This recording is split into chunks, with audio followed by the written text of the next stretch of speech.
Hola chicos, ¿cómo están? Otra vez el profesor Segundo Montoya con las clases de filosofía.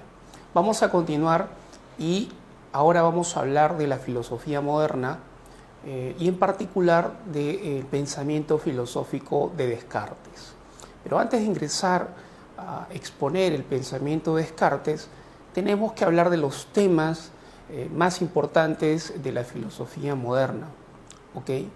Entonces, los temas van a ser diversos, sin embargo, unos presentan, digamos, más incidencia y más frecuencia en las obras y en los debates de los filósofos modernos entre los siglos XVII, XVIII y XIX. Bien, ¿cuáles son esos temas, profesor? Los temas son el conocimiento, el poder, el deber, lo bello, la belleza, lo sublime. Y estos temas son estudiados por determinadas disciplinas. ¿Okay? En el caso del conocimiento, estaríamos hablando de qué disciplina? De la nociología.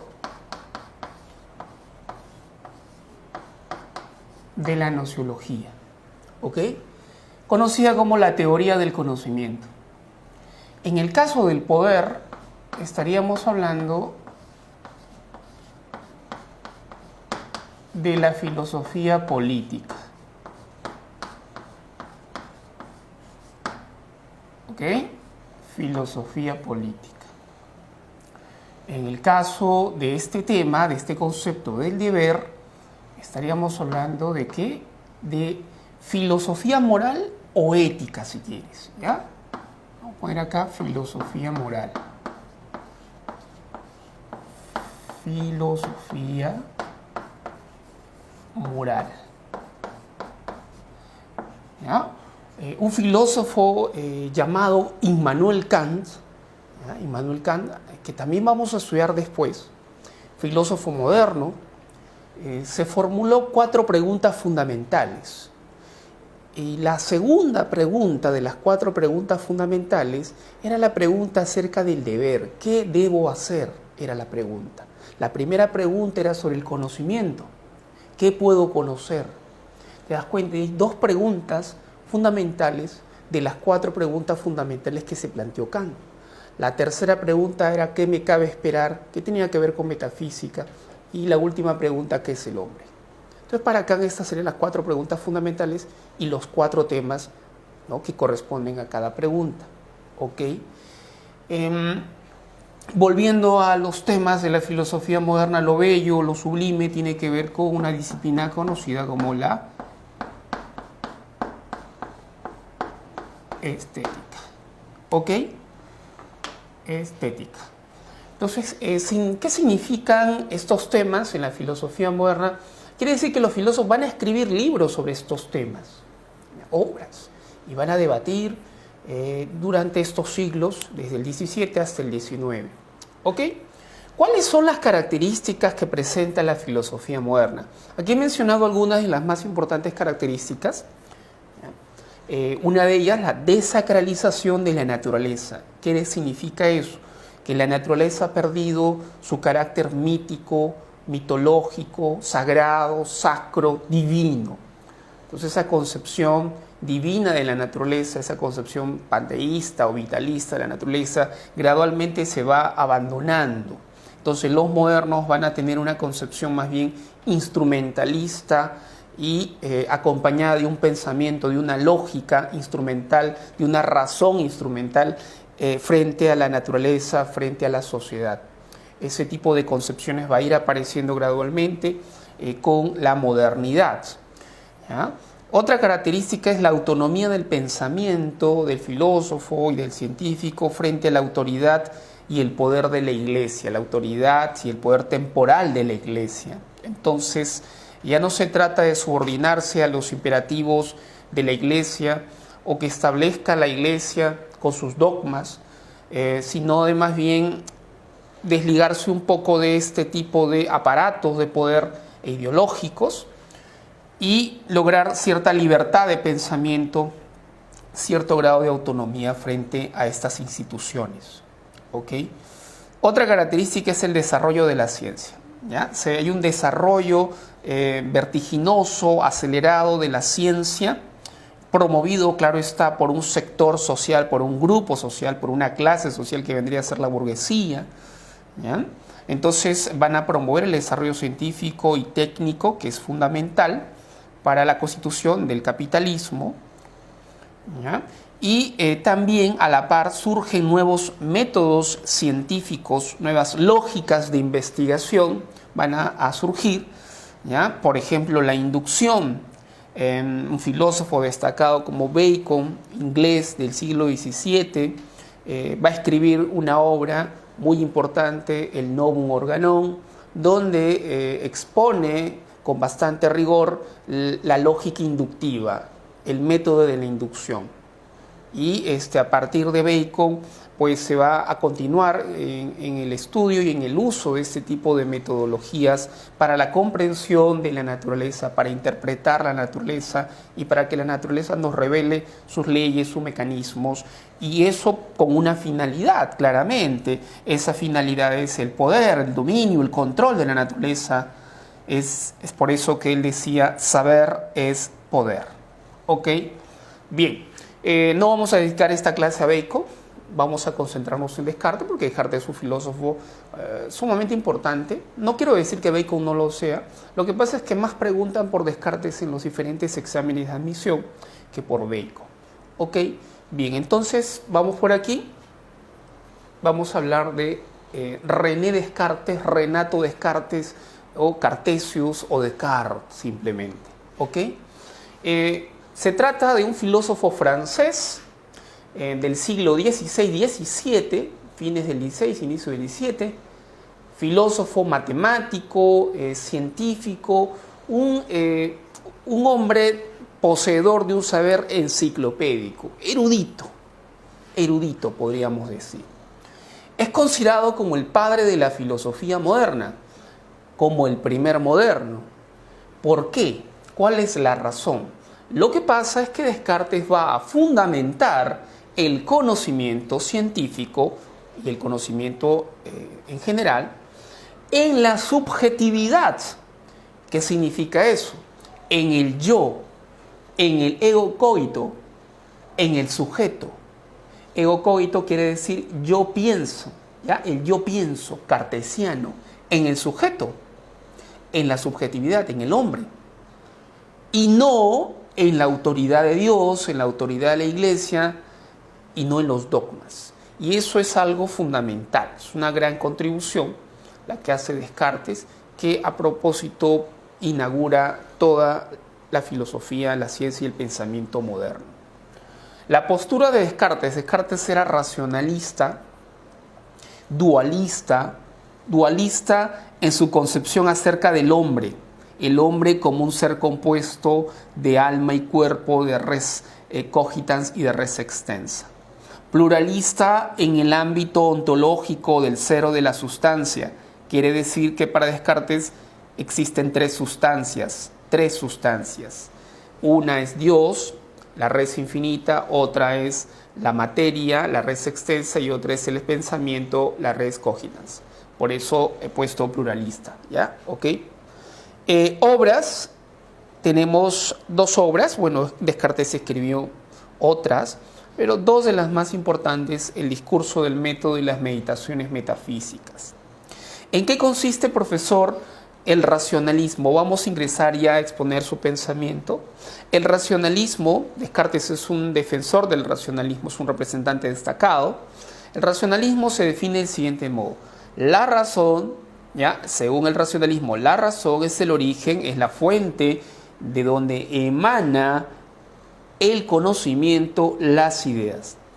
¿Ya? Las ideas provienen de la razón es el origen de todas las ideas verdaderas, universales y necesarias. ¿Ok? Entonces, si las ideas y el conocimiento provienen de la razón, del entendimiento, eso significa que no provienen de fuera. Y si no provienen de fuera, y si provienen únicamente de la mente humana, del intelecto, de la razón, significa que nacemos con ellas, nacemos con ideas. A eso se le ha llamado innatismo cognitivo, nacer con ideas. Entonces, todo ser humano, según Descartes, nace con ideas. Pero, profesor, ¿con qué ideas nacemos? Con la idea de Dios, la idea de los colores, sabores, olores, incluso con los conocimientos de la matemática. Nacemos con conocimientos de matemática, va a decir Descartes. Claro que esto suena un poco jalado de los pelos, forzado, disparatado. Descartes va a ser criticado duramente. ¿Quiénes van a criticar a Descartes? Los empiristas, que se oponen a los racionalistas. Uno de ellos va a ser John Locke. John Locke va a formular críticas duras y severas contra Descartes. John Locke va a atacar el innatismo de Descartes y para ello John Locke va a utilizar argumentos que en una próxima clase vamos a explicar. Profesor, estábamos hablando de ideas. ¿Descartes clasifica las ideas? Sí, aquí está. Las clasifica del siguiente modo: innatas, adventicias y facticias o ficticias. Innatas son las únicas verdaderas. Las únicas ideas verdaderas son las innatas, con las que nacemos. Las adventicias provienen del mundo exterior, provienen de la experiencia, del contacto con el mundo, son falsas. Las facticias son producto de la imaginación, de la fantasía, también son falsas. El conocimiento clasifica el conocimiento en intuitivo y deductivo. El intuitivo es un conocimiento directo e inmediato. Pero aquí intuitivo se refiere a una intuición intelectual. Es decir, el intelecto capta de manera inmediata las ideas, los conceptos. El intelecto. No estamos hablando de una intuición sensible o sensorial, sino de una intuición intelectual, inmediata. La razón capta de manera inmediata las ideas, los conceptos. Deductivo, también estamos hablando de una operación de la razón, una operación intelectual, ¿ya? Pero indirecta, a través de pasos, etapas, ¿ya? A través de premisas, ¿cierto? Para obtener una conclusión. Substancias o sustancias, hace un momento lo mencioné, son tres, ¿ya? Son tres: Dios, el pensamiento y la materia. ¿Ok? Ahora ingresamos a las reglas del método. Sobre las reglas del método se ha preguntado mucho. Siempre preguntan sobre las reglas del método. ¿En qué consiste? Brevemente podemos señalar lo siguiente. Las reglas del método evidencian el oficio de matemático de Descartes. Descartes fue un gran matemático, brillante matemático. Entonces, las reglas del método podemos nosotros rastrear esa concepción y esa dedicación a la matemática, porque es un método en realidad matemático. Se parte de axiomas, es decir, de verdades que no requieren demostración alguna y que tenemos que aceptar, y a partir de estas verdades tenemos que derivar otras verdades o deducir otras verdades, deducir conocimientos. ¿Cuáles son las reglas del método? Son 4 reglas. 1, evidencia. 2, análisis. 3, síntesis. 4, revisión. Aquí están las reglas del método. La primera y más importante es la evidencia. Fíjate, lo evidente para la razón, para el intelecto. Esto no requiere demostración. Esto es algo evidente. ¿Y qué significa entonces esta regla? Quiere decir que la razón, recuerda, es racionalista, la razón capta las ideas de modo claro y distinto. Eso significa evidencia. ¿Ok? Y la primera evidencia, la primera certeza y seguridad que todo ser humano tiene es consigo mismo. Es consigo mismo. La primera evidencia es tu propio yo. O sea, tú no puedes dudar de tu propio yo y de los contenidos de tu conciencia, de lo que registre tu mente y tu memoria. De eso no se puede dudar. Tú no puedes dudar de eso. Tú puedes dudar de lo que otro esté pensando acerca de ti. Pero lo que tú piensas de ti mismo, eso no puedes dudar. ¿Ok? Entonces, la primera evidencia sería el yo, la conciencia. ¿Ya? Bien, y hay otras evidencias como Dios y el mundo. Análisis. Dividir mentalmente el todo en partes más elementales. Síntesis, lo contrario, reunir lo previamente dividido. Revisión es una especie de control de calidad de todo, de todas las etapas y del proceso. Muy bien, ahora ingresamos a la duda metódica. Su mismo nombre lo indica, duda metódica. Es un método, es un procedimiento que consiste en dudar, primero en dudar, para luego arribar a la certeza, Primero se duda para luego lograr o arribar a la certeza. ¿Ok?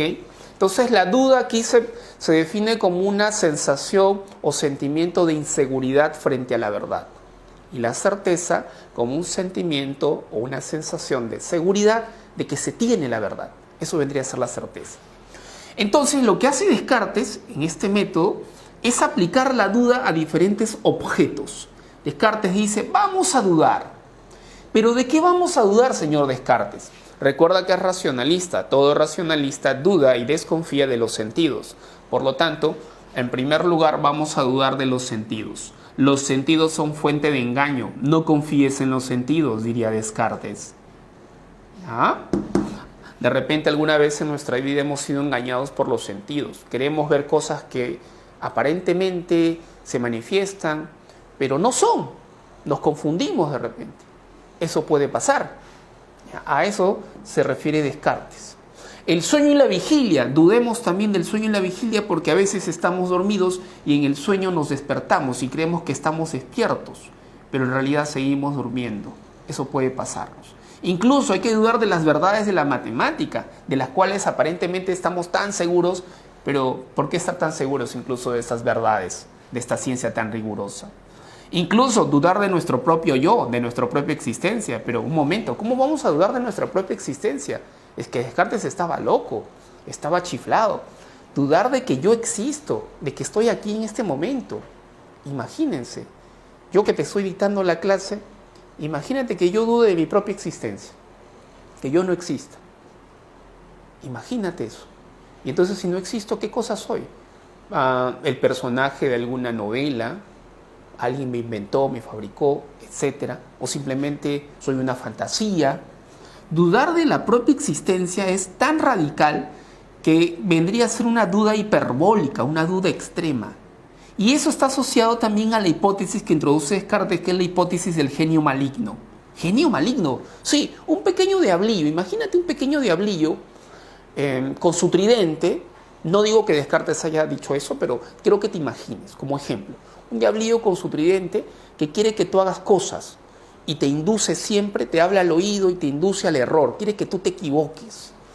Entonces, ¿por qué te induce al error? Para que te equivoques, claro, para que cometas errores. ¿Pero con qué finalidad? Fíjense aquí, esta frase, si falor sum, frase atribuida a Agustín, ¿ya? No, se parece bastante a la frase de Descartes del cogito ergo sum.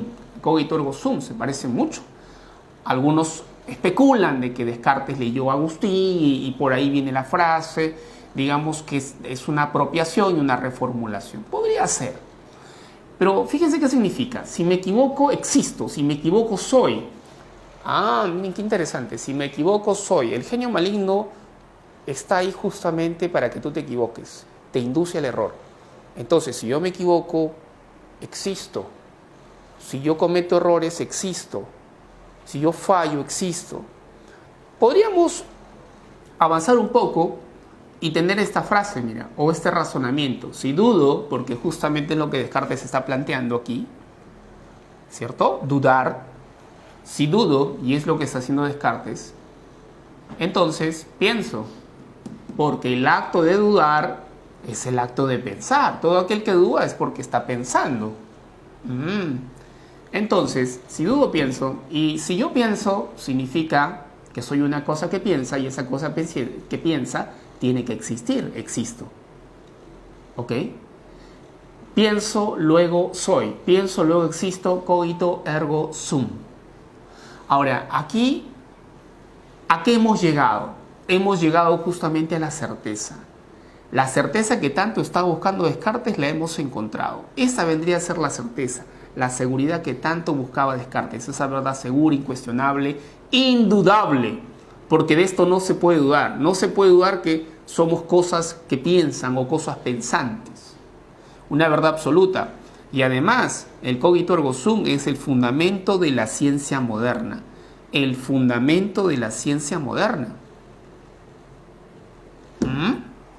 Descartes, te comento, en el discurso del método y en otros libros, utiliza metáforas. Y una de estas metáforas es la metáfora arquitectónica. Habla de edificio del saber. Entonces, imagínate tú un edificio del saber. Un edificio. Todo edificio, ¿ya? Todo edificio tiene base. Una base. ¿Cierto? Toda casa, todo edificio tiene columnas, estructuras, pero tiene que tener una base.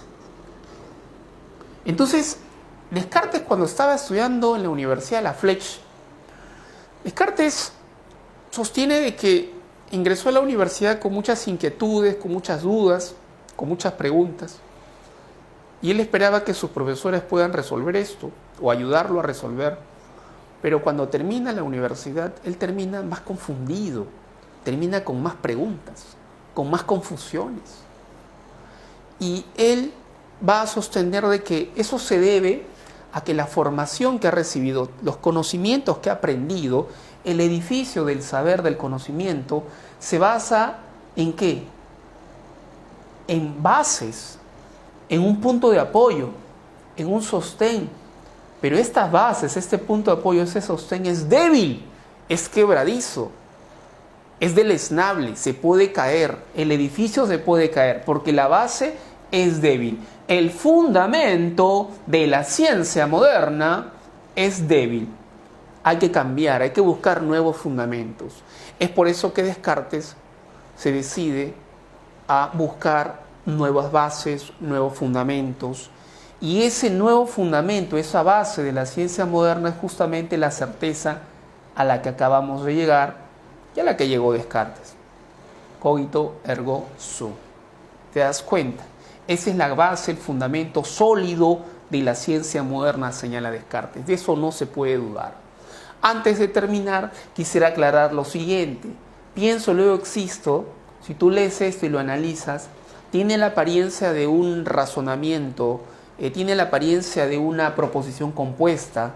Pienso parece como el antecedente y luego soy como el consecuente. Es decir, tiene la forma de un P, entonces Q, de una proposición compuesta o de un razonamiento.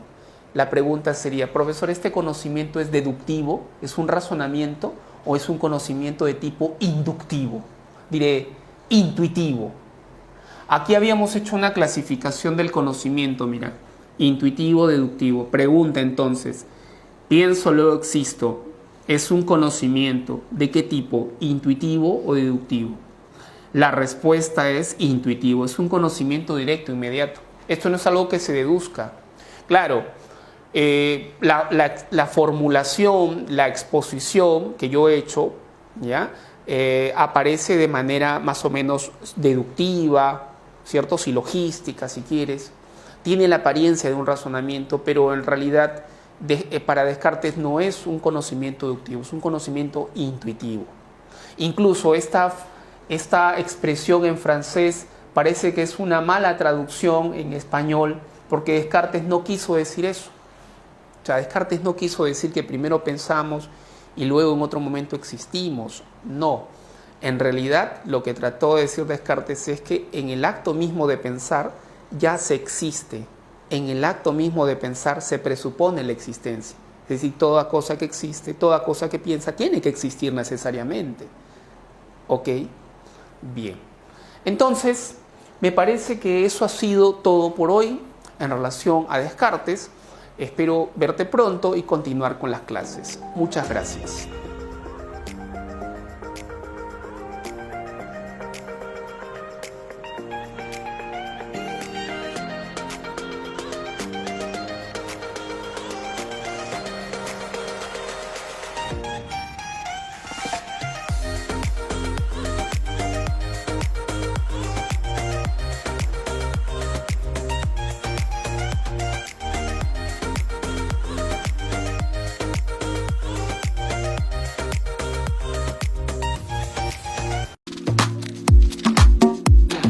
¿Qué tal, chicos? Vamos a continuar entonces con el tema 9. Vamos a resolver las preguntas de Filosofía Moderna 1, Racionalismo, Descartes. Primera pregunta. La filosofía moderna tiene como objeto de reflexión, como objeto de estudio, a ver, analicemos las alternativas: Dios, el hombre, la naturaleza, el conocimiento. No podría ser Dios porque era el tema de la filosofía medieval. El hombre es un tema frecuente y recurrente en diferentes épocas de la historia de la filosofía. Pero en la filosofía moderna, por encima del tema del hombre, o sea, por encima de este tema, hay otros más importantes todavía. No es la naturaleza tampoco. Ese tema más importante que se coloca por encima de otros vendría a ser el conocimiento. O sea, todos los filósofos modernos, sin excepción, escribieron obras sobre teoría del conocimiento o nociología, desde Descartes, Hume, Berkeley hasta Kant, ¿ya? Entonces, la alternativa correcta vendría a ser dedito, ¿ya? Marcas entonces dedito. Muy bien, vamos con la siguiente pregunta. Número 2. Indique el método utilizado por René Descartes para fundamentar la filosofía. El método.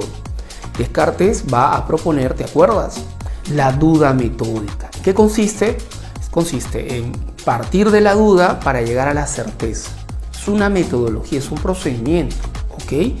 Entonces hay que dudar. ¿Y de qué se va a dudar? De los sentidos, de todo aquello que hemos conocido a través de los sentidos, del sueño y la vigilia, de la matemática, incluso de su propia existencia. Es algo que nosotros ya estudiamos en una clase determinada sobre Descartes. Entonces aquí dice la mayéutica, no, ese es socrático, ese es Sócrates. La dialéctica está en Platón y en otros filósofos también. El silogismo es de Aristóteles, entonces no podría ser la clave. En este caso la clave correcta sería dedito, otra vez dedito, marcamos dedito entonces, ¿ok? Bien, sería dedito. Vamos con la siguiente pregunta. ¿Qué filosofemas corresponden a René Descartes? A ver, ¿qué frase o filosofema corresponde a Descartes? Conócete a ti mismo es un filosofema que se le atribuye a Sócrates. Pienso, luego existo, sí, Descartes. Solo sé que nada sé, también se le atribuye a Sócrates. Saber es poder, un filosofema que se le atribuye a Bacon. La clave sería burrito, ¿ya? Burrito. Entonces marcamos burrito, ¿ya? Pienso, luego existo. Siguiente pregunta. De acuerdo con René Descartes, las ideas, puntos suspensivos, son principios evidentes que se encuentran en la razón. Que se encuentran en la razón, en la mente humana. Eso significa que uno nace con esas ideas. Y si uno nace con esas ideas, significa que son innatas. Innatismo cognitivo. Entonces, aquí no se refiere a las simples ni a las adventicias que provienen de la experiencia o las complejas. Aquí se refiere a las ideas innatas, aquellas con las que nacemos. La idea de Dios, la idea de los colores, sabores, incluso las ideas o conocimientos de la matemática. La clave entonces sería avioncito. Marcas entonces avioncito. ¿Ok? Vamos con la siguiente pregunta. Pienso, luego existo. Es el filosofema cartesiano que significa. ¿Cuál es el significado? ¿Cómo interpretar este filosofema? Pienso, luego existo. A ver, analicemos las alternativas. ¿Se puede existir sin pensar? Esa podría ser existir sin pensar. Pero claro, tú si analizas esto, hay cosas que existen en el mundo y no piensan, pero no por eso van a dejar de existir. Entonces, ¿solo si pensamos existimos? No, Descartes no está tratando de decir eso, porque como te dije, hay cosas que no piensan y existen en el mundo. ¿Se puede pensar sin existir? ¿Se puede pensar sin existir? Tampoco esa no sería la alternativa correcta. Descartes no está tratando de que se puede pensar sin existir. Bueno, hay gente que puede tener la capacidad racional de pensar, pero de repente no lo hace, no lo hace de manera rigurosa, o no se dedica a pensar y a especular. ¿El pensar evidencia la existencia? Así es. El pensar, ojo, evidencia mi existencia. De eso se trata. En el acto mismo de pensar se existe. ¿Ya? En el acto mismo de pensar se existe. No es que la existencia es un evento posterior al acto de pensar, sino que en el acto mismo de pensar se presupone la existencia. ¿Ya? Yo soy una cosa pensante que existe en el mundo, decía Descartes. La alternativa correcta vendría a ser, otra vez aquí, dedito. Marcamos dedito. Muy bien. Vamos con la siguiente pregunta. De acuerdo con René Descartes, la regla de la evidencia plantea, recuerda, Descartes propone las reglas del método, 4 reglas del método. La primera regla, la evidencia, la segunda análisis, la tercera síntesis, la cuarta enumeración o revisión. De estas 4 reglas, ¿cuál es la más importante? Dice, y en este caso, justo, mira, te está planteando la pregunta sobre la regla de la evidencia, que efectivamente es la más importante, la primera regla. ¿Y en qué consiste? Consiste en, fíjate, a ver, ¿dividir todo en partes más simples? No, eso vendría a ser análisis. ¿Aceptar las ideas claras y distintas? Sí. Evidencia quiere decir captar o aceptar las ideas simples, claras y distintas. ¿Reunir las partes simples en un todo? No, eso es la síntesis. Revisar, si no se ha omitido ninguna parte, eso es la revisión o la enumeración. Entonces la clave correcta sería burrito. Marcamos burrito. ¿Ok? Bien, última pregunta. El padre de la filosofía moderna es... ¿Quién es el padre? Leibniz. Leibniz es un filósofo racionalista alemán. Spinoza, un filósofo también racionalista holandés. Maquiavelo no es un filósofo del Renacimiento, no es un filósofo moderno. En este caso sería ¿quién? Descartes, el primer moderno, el padre de la filosofía moderna, porque fundamenta el conocimiento en la subjetividad y ya no en la autoridad de la iglesia, en la autoridad de Dios o una verdad revelada al hombre. Entonces Descartes vendría a ser el padre de la filosofía moderna. La clave correcta vendría a ser dedito. Marcas entonces dedito. Muy bien, chicos, eso ha sido todo.